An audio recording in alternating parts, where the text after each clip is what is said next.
ఒకరికి మొగుళ్ళాడు నాకే మొగుళ్ళాడు ఇంట్లో కొడుకు సాకరి పిల్లలు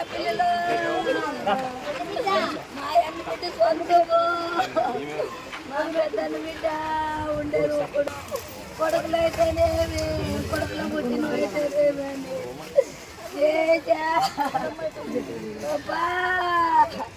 ఇదోరా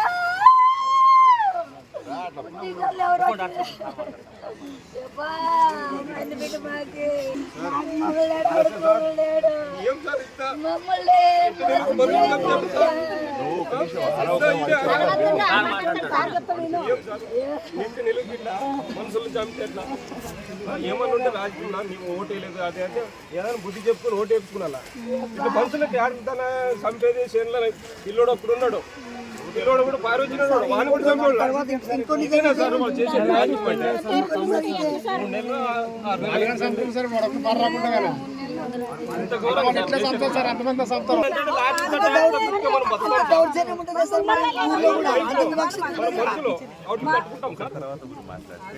మాది వాళ్ళనే ఇంత దూరం చేస్తే రెడ్డి కులుమయ్యి మాది వాళ్ళని ఇట్లా చంపితే మా ఏ రకం బతికేది మామ మంచిగా రెడ్డి వాళ్ళనే మామ మంచి వాళ్ళనే మనం చేసినాము మరి ఇట్లా తాడు తగ్గుద్ది చంపితే ఎట్లయితే సార్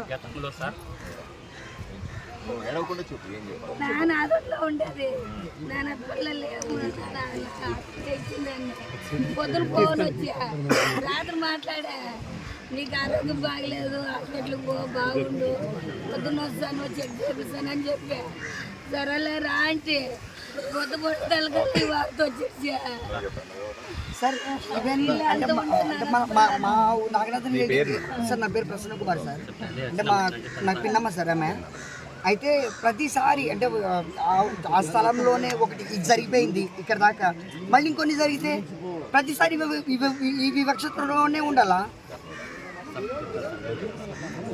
ఉందమ్మ సార్ మా చిన్నమ్మ సొంతం 4 ఎకరాలు 5 ఏళ్ళ సంవత్సరం కింద కొనింది సార్ కొనింది వాస్తవం నెల కిందట బండి సంజయ్ అని హైదరాబాద్లో మంత్రిని కలిసి మీకు కూడా కాల్ చేశారు ఎవిడెన్స్ ఇవి కరెక్ట్ ఉన్నాయి మీరు కూడా మాకు న్యాయం చేశారు సార్ ఎవిడెన్స్ కరెక్ట్ ఉన్నాయి ఆమె పేరు మీద చేయండి ఆన్లైన్ రిజిస్ట్రేషన్ పత్రాలు కూడా ఉన్నారు సార్ పొద్దున్న వాళ్ళు దున్నడానికి జొన్న వేసుకోవాలని పొలానికి వెళ్ళి నాకు ఫోన్ చేసినారు ఇట్లా పొలానికి పోతున్నాను ఆయన అంటే నేను ఆదంలో ఉన్నాను సార్ ప్రజెంట్గా ఆదంలో ఉంటే ఇట్లా మళ్ళీ నాకు ఫోన్ చేశారు బాబాయ్ అమ్మని చంపేసినారు ట్యాటర్ ఎక్కించని నేను అక్కడికి వెళితే వాళ్ళు 7 మంది ఉన్నారు సార్ వర్గాలు 7 మంది సార్ ఉండేది వాళ్ళు 7 మంది శ్రీధర్ రెడ్డి అనే పిల్లోడు ఫస్ట్ థియేటర్ ఎక్కించినాడు సార్ ఆ అమ్మ మీద వీడియో ఉంది సార్ తర్వాత వచ్చి సార్ బోయరామ్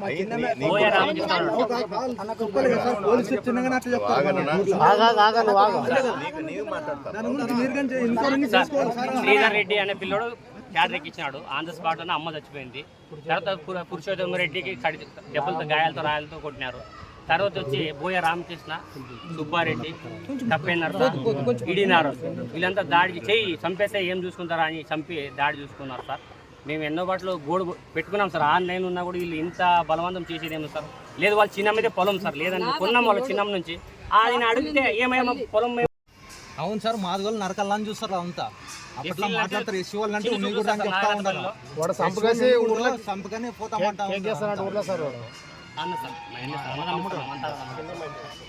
ఒకరి తర్వాత ఒకరు మాట్లాడాలి కదరా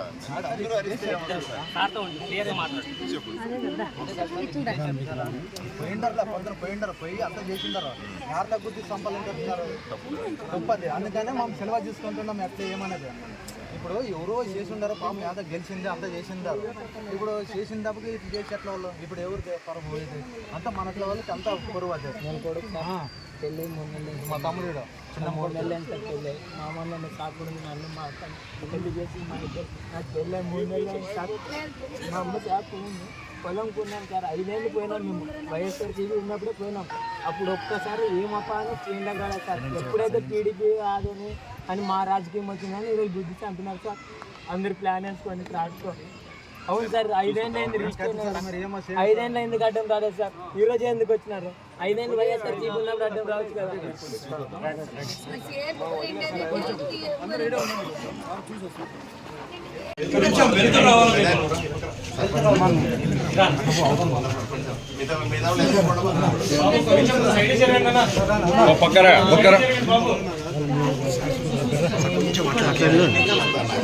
కొంచెం సైడ్ రా, కొంచెం సైడ్ రా.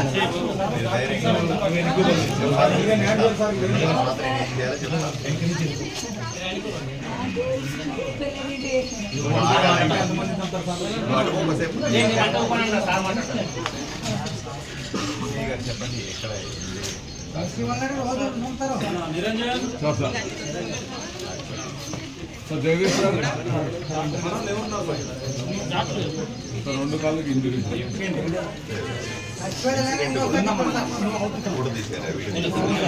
అందుకని చంపేకి వచ్చినా సార్ పారిపోయినా సార్.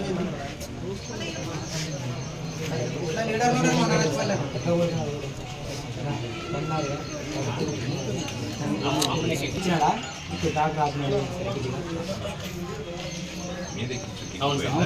ఇట్లా మీద ఎక్కించి సార్ ఇక్కడ రసం ఉంది కదా సార్, ఇట్లా గుద్దుకొని పోయి ముందుకు పోయి ఆగినాడు సార్. ఆగి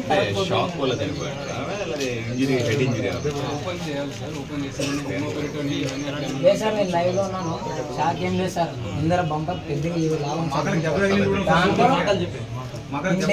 స్పీడ్ వచ్చింది సార్. ట్రాక్టర్ అడిగి నిలబెట్టి వాళ్ళ ట్రాక్టర్ పొలంలో లేదు సార్. ప్లాన్ వేసుకొని స్పీడ్ ఇంటికాడ నుంచి ట్రాక్టర్ వచ్చి అక్కడ ఎక్కడ బ్రేక్ వేయలేదు. గుద్దినాడు, గుద్దిన తర్వాత ఆపినాడు, చేతులు పెట్టుకుని కొట్టినాడు, ట్రాక్టర్ వేసుకొని వెళ్ళిపోయినాడు సార్. నన్ను కొట్టేకొచ్చినాడు సార్. నేను మా అమ్మ దగ్గర ఉండింటే కొట్టేకొచ్చినాడు. నేను ఇంటికి పోయినాను సార్. మా బాబాయ్ ఎన్ని సంవత్సరాలు ఉండేది ఒక్కడిని, ఎన్ని దినాలు మనసులో పెట్టిండ్రు. నోరు దగ్గర కాలుగా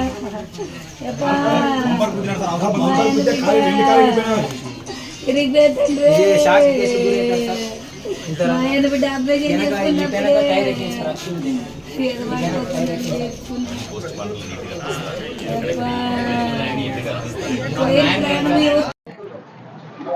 ఈరోజు అత్యంత దురదృష్ట సంఘటన.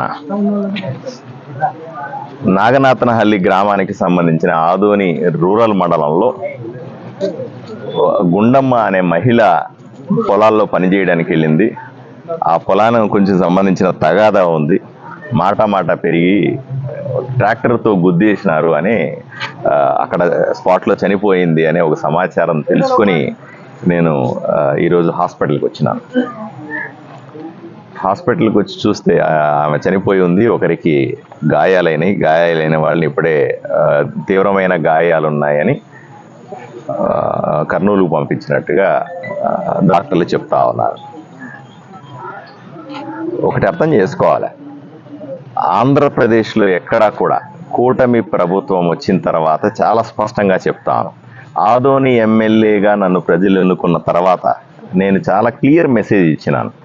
ఎట్టి పరిస్థితుల్లో కూడా ఈ ఫ్రాక్షన్ రాజకీయాలు కానీ, భూతగాదాల పేరు మీద కానీ, గొడవల పేరు మీద కానీ, పార్టీల పేరు మీద కానీ ఎక్కడా హింస జరగడానికి వీల్లేదు అని చాలా స్పష్టంగా చెప్పినాను. ఆ విధంగా పోలీస్ డిపార్ట్మెంట్ కూడా చాలా కఠినమైన చర్యలు తీసుకొని కంట్రోల్ చేస్తూ ఉంది కూడా.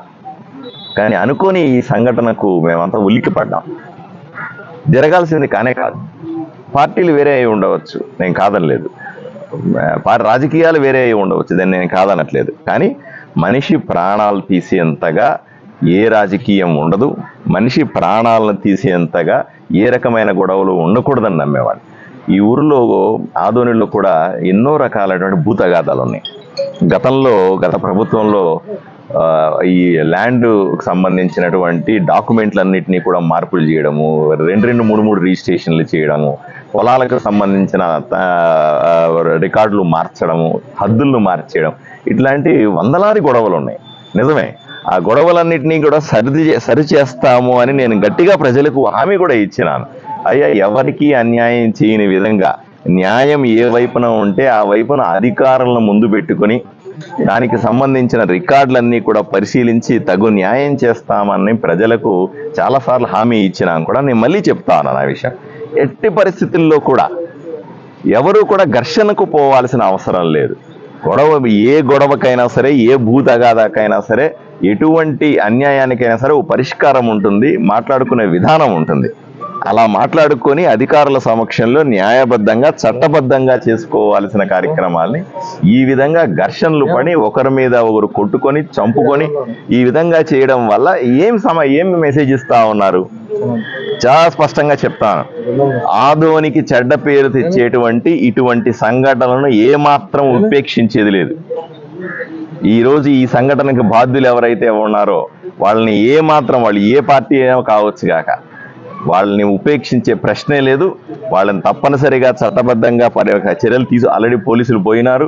వాళ్ళందరినీ ఎవరైతే దీనిలో సంబంధం ఉన్నారో వీళ్ళందరినీ కూడా అరెస్ట్ చేస్తాం. వీళ్ళందరినీ కఠినంగా చట్టం ముందు నిలబడి శిక్షిస్తాం. ఎట్టి పరిస్థితుల్లో ఉపేక్షించేది లేదు. రాజకీయాల పేరుతో ప్రజల మధ్య హింసను రేకొచ్చిస్తే మాత్రం ఏమాత్రం నేను సహించనని అందరికీ హెచ్చరిస్తా ఉన్నాను. రెండవది, అన్నింటికంటే ముఖ్యమైనది, ప్రజలకు ఈరోజు నేనున్నాను. నేను చాలాసార్లు చెప్పాను, ఎన్నికలు అయిపోయిన తర్వాత పార్టీలతో సంబంధం లేకుండా ప్రజలను కాపాడుకోవడానికి నేనున్నాను అని చెప్పినాను. వాళ్ళు వీళ్ళని తేడా లేదు. అంత చాలా మందికి అభిప్రాయం ఉంది, గతంలో ఆ ప్రభుత్వం ఉన్నప్పుడు వాళ్ళు చేశారు కదండి, ఈ ప్రభుత్వం వచ్చినప్పుడు మేం చేస్తాం కదండి అనే ఆలోచన దయచేసి మానుకోండి. కక్ష రాజకీయాల వల్ల వాతావరణం మారిపోతుంది. రాయలసీమలో ప్రజలు ఇప్పుడు ఈరోజు ఇది రాష్ట్ర వ్యాప్తంగా వార్త అవుతుంది. వార్త అయినప్పుడు ఈ పేపర్ చదువుకున్న వాళ్ళు కానీ, వార్తలు చదువుకున్న వాళ్ళు కానీ, టీవీల్లో చూసేవాళ్ళు ఏమనుకుంటారు? ఆదోనిలో హింసా రాజకీయాలు ఉన్నాయి, ఆదోనిలో ఒకరికొకరు కొట్టుకొని చంపుకుంటున్నారు, ట్రాక్టర్లు ఎక్కించి చేస్తా ఉన్నారు, ఇంత దుర్మార్గమైన ఊరు అనుకుంటారా? అనుకోరా? 25 రోజులుగా నేను కంటికి రెప్పలాగా కాపాడుకుంటా ఉన్నా ఆదోనిలో. నేను ఎమ్మెల్యే అయిన తర్వాత ఒకటంటే ఒకటి చిన్న ఇన్సిడెంట్ జరగకుండా, ఎవరికి ఇబ్బంది కలగకుండా, ఎవరికి అన్యాయం జరగకుండా కాపాడుకుంటా ఉన్నాను. పార్టీలకు అతీతంగా అందరినీ శాంతియుతంగా ఏదన్నా ఉంటే సమస్యలు పరిష్కరించుకుందామని చెప్తా ఉన్నాను. ఆదోని అన్నింటికంటే సురక్షితమైన ప్లేసు అని చెప్తా ఉన్నాను. ఈరోజు వార్త చూసిన ప్రజలకు కూడా, ఆంధ్రప్రదేశ్ ప్రజలకు చెప్తా ఉన్నాను, మీరు చూస్తున్నది ఏదో చిన్న ఇన్సిడెంట్ మాత్రమే. తప్పనిసరిగా ఆదోని శాంతియుతమైన ప్రదేశము, ఆదోని మంచి ఊరు. ఇక్కడ ఒక దురదృష్ట సంఘటన జరిగిందని దీన్ని దృష్టిలో పెట్టుకొని ఆదోనిలో ఇలా జరుగుతుంది, రాయలసీమలో ఇలా జరుగుతుంది, ఫ్రాక్షన్ ఇలా ఉంటుందని దయచేసి జడ్జి చేసుకోవద్దని నేను ప్రజలకు కూడా మనవి చేస్తా ఉన్నా. తప్పనిసరిగా ఇన్సిడెంట్ ఈరోజు జరిగినటువంటి ఈ ట్రాక్టర్ ఇన్సిడెంట్ మీ వెనకాల ఎట్లాంటి వాడున్నా సరే వాడిని వదిలిపెట్టేది లేదు, ఏ పార్టీ అయినా వదిలిపెట్టేది లేదు. వాళ్ళని కఠినంగా శిక్షిస్తాం. భవిష్యత్తులో ఇట్లాంటివి జరగకూడదు. ప్రజలు కూడా అప్రమత్తంగా ఉండాలి. ఈరోజు నేను ఇక్కడ ఉన్నటువంటి ఎస్సీ ఎస్టీలు సోదరులందరూ ఉన్నారు నాతో పాటుగా, నాకు చాలా దగ్గరగా ఉంటారు. వాళ్ళందరూ కూడా నాకెంతో సపోర్టివ్. వాళ్ళకందరికీ విన్నవించుకుంటా, వాళ్ళు రెచ్చగొట్టారనో వీళ్ళు రెచ్చగొట్టారనో ఎవరో ఒకరు ఏం చేస్తారంటే ఈ ఎస్సీ ఎస్టీ కేసులు అని చెప్పి ఎస్సీ ఎస్టీలు ముందుంటే మనకు రక్షణగా ఉంటుందనే ఉద్దేశంతో మిమ్మల్ని రెచ్చగొట్టి ముందు పెట్టే ప్రయత్నం చేస్తారు. దయచేసి మోసపోకండి.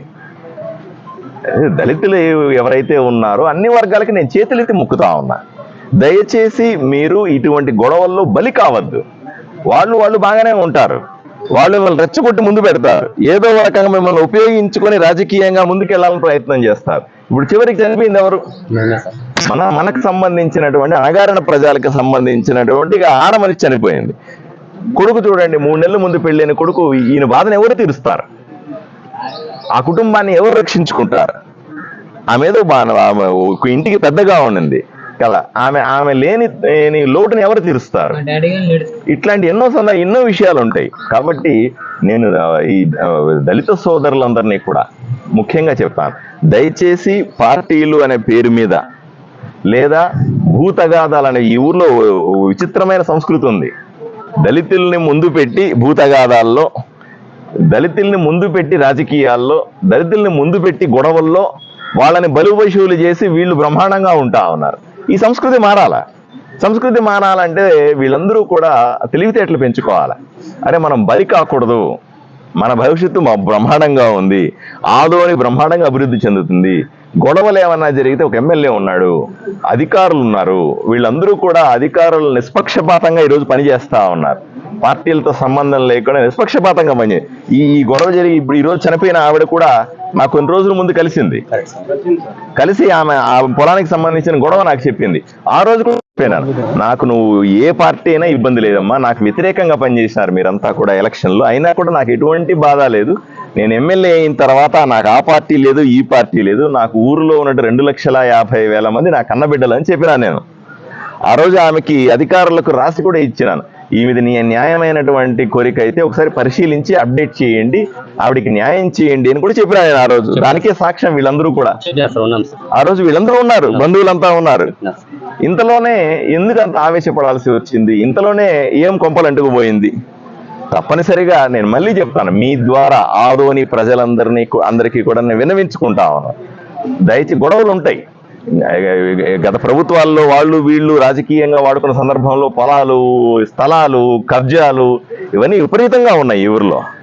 ఈ ప్రతి ఒక్క కబ్జా వెనకాల ఒక కథ ఉంది, ప్రతి ఒక్క దౌర్జన్యం వెనకాల ఒక పొలం ఉంది, ప్రతి ఒక్క రకమైన ఆక్రమణ వెనకాల ఒక రాజకీయం ఉంది. వీటిలన్నిటినీ కూడా సామరస్యంగా, వీటిలన్నిటినీ కూడా ఒక పద్ధతిలో అధికారులను ముందు పెట్టుకొని వాళ్ళందరినీ కూడా ఒప్పించుకొని, 2 వర్గాలను ఒప్పించుకొని సరి చేసుకుంటే ఆదోని అంత సురక్షితమైన ప్లేస్ ఇంకోటి లేనే లేదు. ఆదోనిని తప్పనిసరిగా కాపాడుకోవాల్సిన బాధ్యత మనందరి మీద ఉంది. ఎట్టి పరిస్థితుల్లో కూడా దయచేసి నేను రాష్ట్ర వ్యాప్తంగా ఉన్న ప్రజలకు విన్నవించుకుంటున్నాను, ఇది దురదృష్ట సంఘటన. దీన్ని దృష్టిలో పెట్టుకొని ఆదోని ఏదో చాలా సమస్యాత్మక ప్రాంతం అని ఇప్పుడు దయచేసి ఒక నిర్ణయానికి రావద్దు. ఆదోని సురక్షితమైన ప్లేస్గా చేసే బాధ్యత ఇక్కడున్న ప్రజలందరూ తీసుకుంటారు. వాళ్ళకి నాయకత్వం వహిస్తున్న ఎమ్మెల్యేగా నేను అన్ని పక్షాల నుంచి మాట్లాడుతున్నాను. ఎవరికైతే అన్యాయం జరిగిందో వాళ్ళకి తప్పనిసరిగా న్యాయం జరుగుతుంది, చట్టబద్ధంగా న్యాయం జరుగుతుంది. నేను వాళ్ళకి హామీ కూడా ఇస్తా ఉన్నా బాధితులకి అందరికీ కూడా.